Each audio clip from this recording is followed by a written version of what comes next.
So you've just downloaded and installed NOALBS, configured some of the settings, but for some reason it just won't open. Maybe briefly, but then it closes almost immediately.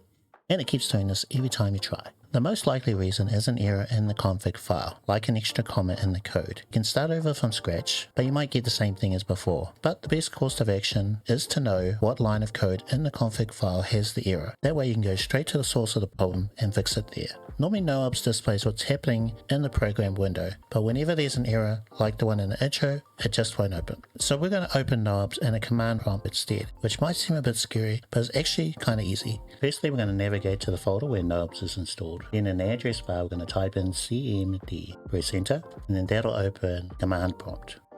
Alternatively, copy the file path because you'll need it in a sec. Now you can open a command prompt by typing Windows key plus R, type CMD. With the command prompt open, type the following: CD space double quotation mark, paste the file path from earlier, Control V, closing double quotation mark, and then enter. This will change the current directory of where the command prompt was to where NOALBS is installed. Now type noalbs.exe and enter. NOALBS should now open within the command prompt window, displaying whatever errors are preventing it from opening. If we look at the code, it says error, JSON error, key must be string. So if we open the config file and have it side by side with the backup file, we'll be able to look at that line and then find out what the problem is. If we notice on line 4, there is an extra comma that isn't present in the backup file. So it's most likely our error. And if we go back to the command prompt, it actually specifies line 4, column 28. If you can see the text at the very bottom, it'll actually tell you what line and what column we're currently on. So that would be this line. We're going to remove the extra comma, double check it against the backup file. Looks like we're okay.